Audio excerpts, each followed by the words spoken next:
Halo anak-anakku semua, bagaimana kabar kalian? Semoga semuanya dalam keadaan sehat walafiat. Baik, pada kesempatan ini kita akan mempelajari bersama-sama tema 4, subtema 1, pembelajaran ketiga. Tapi sebelum kita mulai, Pak Febri ingin mengingatkan protokol kesehatan 3M, mencuci tangan, memakai masker, dan M yang terakhir adalah menjaga jarak. Baik, kita akan mulai pembelajaran kita pada hari ini. Baik, hari ini kita akan belajar muatan pelajaran PPKN KD 3.2, kemudian IPS KD 3.2 dan Bahasa Indonesia KD 3.6. Baik, kita akan mulai. Kita akan belajar tentang tanggung jawab dan kewajiban. Apa toh yang dimaksud dengan tanggung jawab dan apa yang dimaksud dengan kewajiban? Tanggung jawab adalah keadaan wajib menanggung segala sesuatu. Jadi jika kita melakukan sesuatu, kita harus mempertanggungjawabkannya. Maka kita harus berpikir dulu sebelum melakukan sesuatu, karena itu dituntut pertanggungjawabannya. Bisa juga diartikan sebagai kesadaran akan kewajibannya. Jadi melakukan kewajibannya dengan sebaik-baiknya itu bisa disebut juga sebagai tanggung jawab. Sedangkan kewajiban adalah sesuatu yang harus kita lakukan dengan penuh tanggung jawab. Jadi, Pak berulang lagi, kewajiban adalah sesuatu yang harus kita lakukan dengan penuh tanggung jawab. Kemudian apa toh contohnya tanggung jawab itu? Pak Febri di sini mengambil contoh tanggung jawab anak-anak sebagai seorang siswa. Pertama, belajar dengan tekun. Tentu saja sebagai seorang siswa punya tanggung jawab untuk belajar dengan tekun. Coba kalian refleksikan kepada diri sendiri, apakah saya sudah melaksanakan tanggung jawab saya sebagai seorang siswa dengan sebaik-baiknya. Kemudian ada mengerjakan tugas dari ibu dan bapak guru. Ya, siapa yang masih malas-malasan mengerjakan tugas? Padahal itu berguna untuk kalian, untuk meningkatkan pengetahuan kalian. Kemudian melaksanakan piket kelas. Itu jika masuk, sekarang belum kan? Nah, mungkin tanggung jawabnya apa? Membersihkan tempat belajar. Ketika tempat belajar bersih, rapi, maka belajar juga akan nyaman. Masuk ke kelas tepat waktu. Nah, di sini maksudnya kelas virtual. Kelas virtual itu dimulai dari pagi. Pagi sudah siap, silahkan masuk. Jangan menunda. Oke. Kemudian mengikuti upacara bendera dengan khidmat. Seperti kemarin kalian sudah melakukan upacara bendera secara virtual. Itu juga bentuk tanggung jawab kita sebagai seorang warga negara. Berbuat baik kepada guru dan teman di sekolah. Tentu saja itu yang diharapkan. Oke, coba kita lihat gambar berikut ini. Apakah ini gambar merupakan cerminan sikap tanggung jawab atau bukan? Wah, ini membuang sampah sembarangan di sungai apalagi. Itu tidak mencerminkan tanggung jawab kita sebagai seorang warga masyarakat, tidak menjaga lingkungan hidup kita. Kemudian ada ini, gambar ini, kira-kira melaksanakan tanggung jawabnya enggak? Iya, karena dia membuang sampah pada tempatnya, ya kan? Kalau dilihat sepertinya masih sekolah di TK ya, sudah bisa melaksanakan tanggung jawabnya, yaitu menjaga kebersihan. Nah, ini contoh yang tidak baik ya. Sebagai pelajar, tidak ke sekolah belajar, malah tawuran. Akhirnya kena apa? Kena sanksi dari Pak Polisi. Itu adalah bentuk pertanggungjawabannya. melakukan sesuatu, dia harus mempertanggungjawabkan dan mengacaukan ketertiban, keamanan sekitar itu juga bentuk pelanggaran terhadap kewajiban dan tanggung jawab kita sebagai masyarakat. Jadi, tanggung jawab itu dan kewajiban kita pasti ada hubungannya dengan orang lain. Maka di situ kita belajar juga tentang interaksi manusia. Sering disebut sebagai interaksi sosial, interaksi manusia. Yang perlu kita pahami adalah manusia adalah makhluk sosial. Artinya apa? Artinya manusia itu tidak dapat hidup sendiri.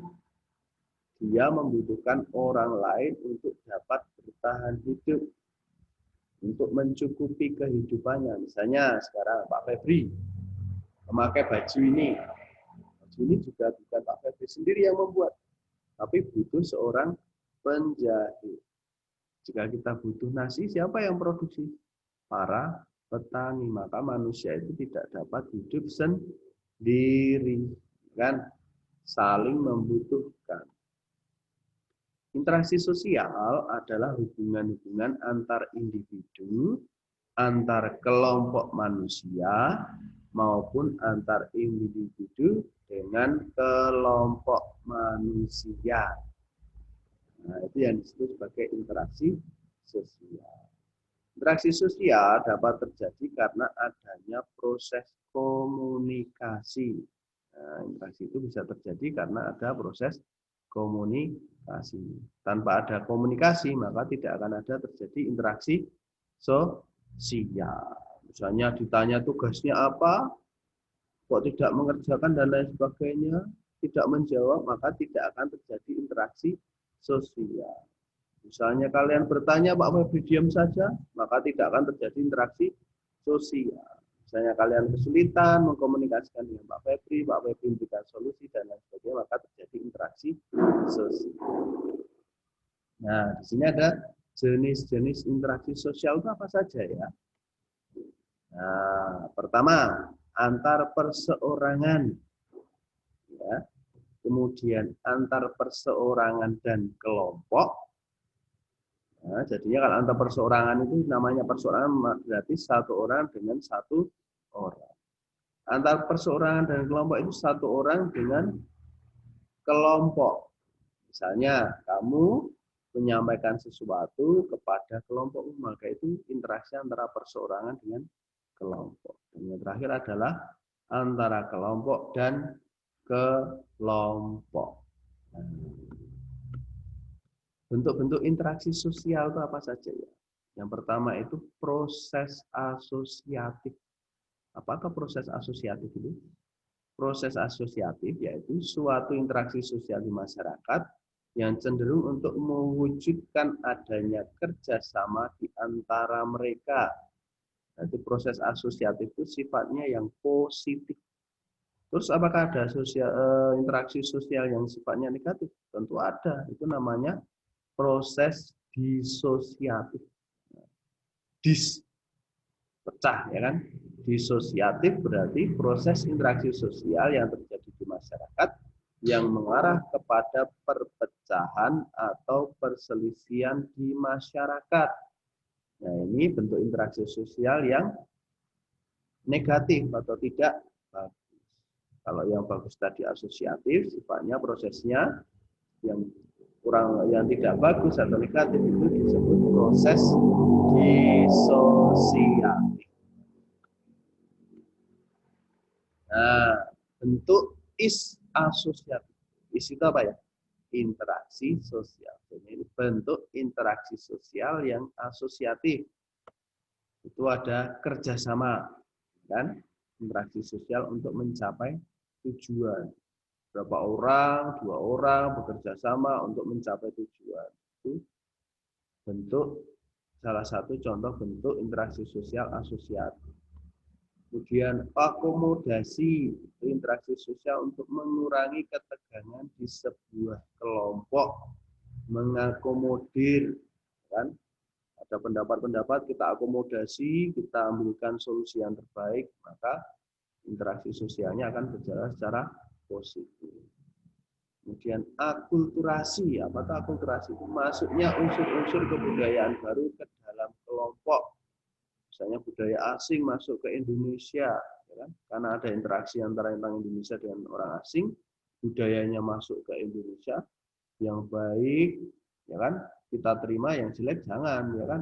Nah, ada budaya-budaya yang masuk ke Indonesia, itu proses akulturasi. Dan yang terakhir dari bentuk interaksi sosial asosiatif yaitu asimilasi, itu mengurangi suatu perselisihan di antara beberapa kelompok atau individu. Terus bedanya akomodasi dengan asimilasi apa? Kalau akomodasi itu di sebuah kelompok, sedangkan asimilasi itu sudah antar kelompok. Kemudian bentuk interaksi sosial disosiatif apa saja ya? Kan tadi ada yang positif, sekarang ada yang negatif. Yang pertama yaitu persaingan. Interaksi sosial karena adanya perselisihan atau kompetisi. Wah, sering banyak kalau kita lihat interaksi sosial karena adanya perselisihan atau kompetisi. Itu biasanya membawa pada apa? Pada hal-hal yang negatif. Kemudian kontravensi, itu proses disosiatif di antara konflik dan persaingan. Karena yang ketiga itu adalah konflik. Ya, kalau kontravensi itu antaranya persaingan dengan konflik, kan? Nah, konflik ini itu interaksi sosial di mana terjadi perselisihan antar individu maupun kelompok yang disertai kekerasan dan ancaman di antara mereka. Nah, itu tingkatnya lebih tinggi lagi ya. Jadinya ada kekerasan dan ancaman di antara mereka. Nah, itu bentuk interaksi sosial disosiatif. Ada persaingan, kontravensi, dan yang terakhir adalah konflik.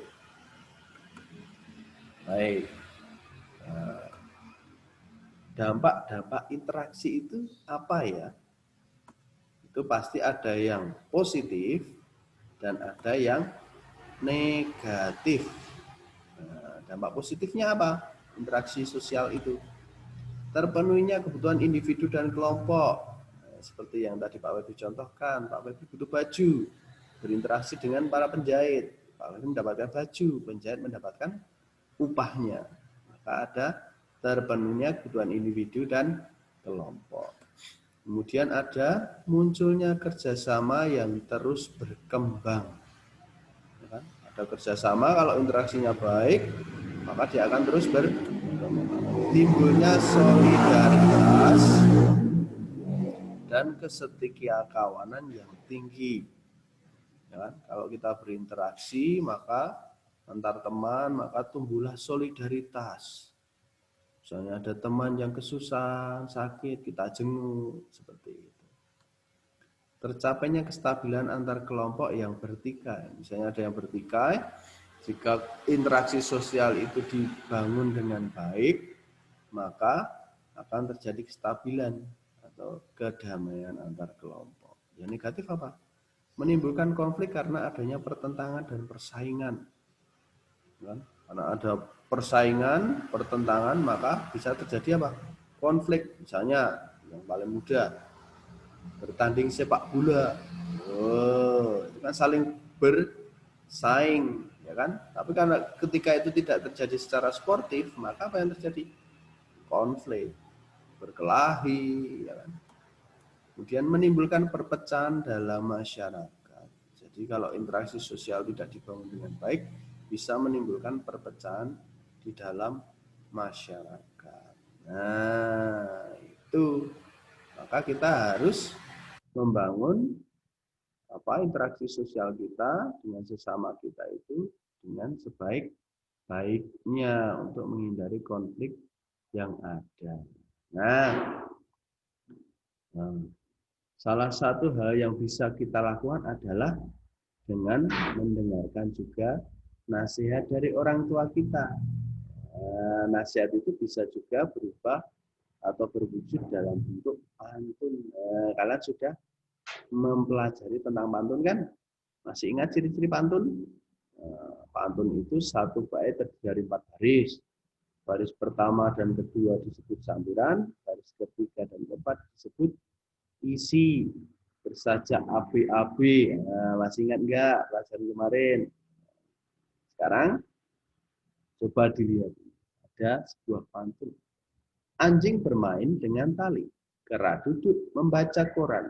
Bagaimana hati tak geli, kepala botak suka sisiran. Nah, ini termasuk pantun apa ya? Nah, tahu nggak?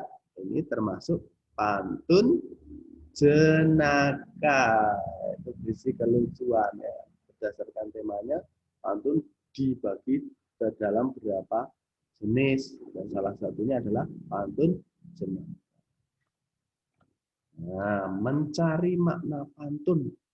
Gimana kalau kita mencari makna pantun? Baris pertama, kedua, ketiga, atau keempat. Nah, anak-anak, dari ciri-ciri pantun kita bisa tahu bagaimana kita harus mencari isi pantun tersebut. Kuncinya adalah carilah makna pada bagian isi pantun. Kan pantun ada sampiran dan isi. Kalau kalian ingin mencari isi pantun, maka carilah di isinya. Jangan di sampiran pantunnya. Contohnya, jika angin berputar-putar, layang-layang tak terkejar. Jika adik ingin pintar, rajin-rajinlah belajar. Nah, maka sampirannya adalah yang baris pertama dan kedua. Jika angin berputar-putar, layang-layang tak terkejar.